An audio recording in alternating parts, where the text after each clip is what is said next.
Hey, it's the Amazing Spider-Man 2. It's amazing.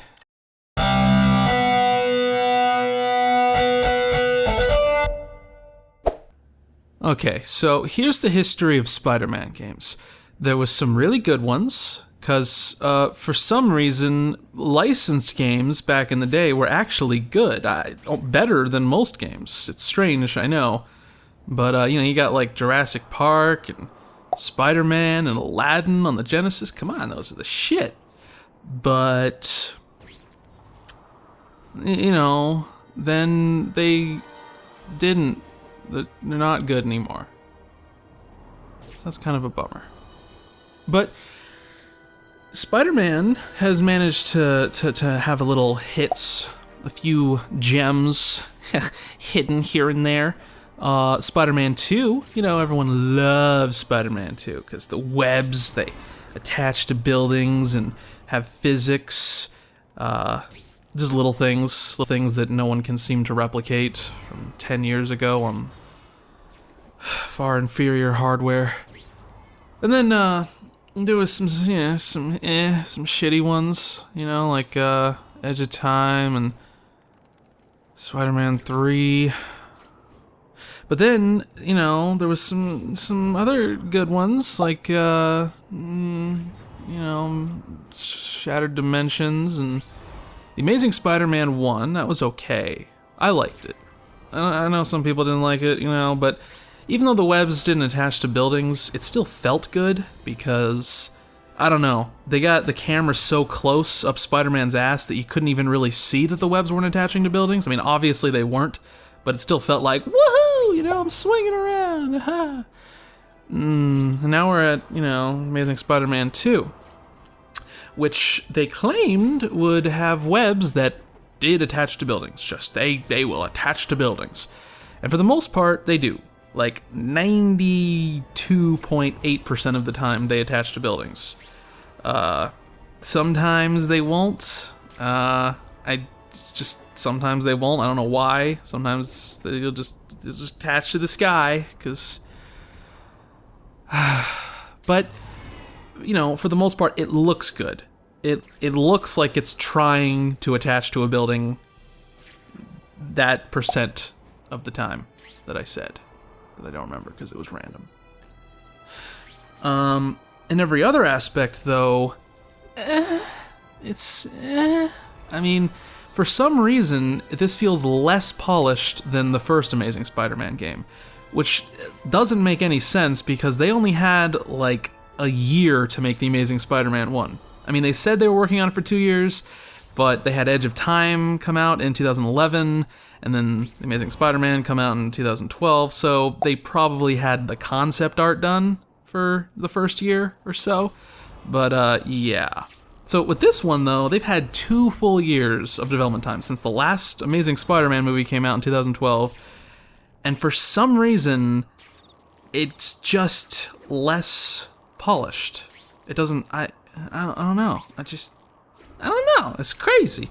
Like, for instance, the HUD looks like a phone game. I don't know why. I mean, I don't usually care about HUD. I mean, that looks good, or that looks kind of crappy. But they managed to make this HUD noticeably bad, and I don't know why, because the HUD in the previous games were fine. It just looks like, I don't know. It just looks cheap. It's weird. The combat is fine. It's serviceable. It's like Arkham Light, but it's fun. It's just whatever. It's not bad. The stealth is really cool, actually. Spider-Man's like totally suited for stealth, because he can just crawl everywhere. Kind of like playing as an alien from Alien vs. Predator, except you're Spider-Man and you don't devour people. Anyway, and then, the missions are pretty cool. They got a lot of villains, which was a complaint of the first Amazing Spider-Man game, is they got all the B-list villains, like Rhino. But in this one, they got Shocker, which, most people would argue is still a B-list villain, but hey, everyone knows Shocker. He's so cute. Always causing trouble, that shocker. And a couple villains from the new movie, you know, Electro, Goblin. Yeah, anyway, the boss fights are fun, actually. I think they're actually a highlight of the game. It's kind of weird that in the second half of the game, it's basically just like a string of boss fights without like anything in between. But anyway, so yeah, I mean, for the most part, it's a serviceable Spider-Man game. It's fine. It's not horrible. It's certainly great by movie game standards. But there's just some things that are just like, why? Why? I don't understand. Like, the Hero Menace system. It sounds neat, and it's, you know, oh, that's kind of cool in theory. But in practice, it just kind of sucks the fun out of the entire thing. So basically, crime happens around the city, and if you don't stop it, you're a menace. And if you do stop it, then you're a hero. But they don't really give you a lot of time to do these events, and it just seems like every time you finish one, you failed 3 in the meantime. And so you're constantly harassed by the game's enemies as you're swinging around the city when you fail to keep up with all the side missions. The problem is that they made the side missions so obnoxious now. Like, the content is fine, like, oh yeah, stop a car, stop some robbers, you know, whatever.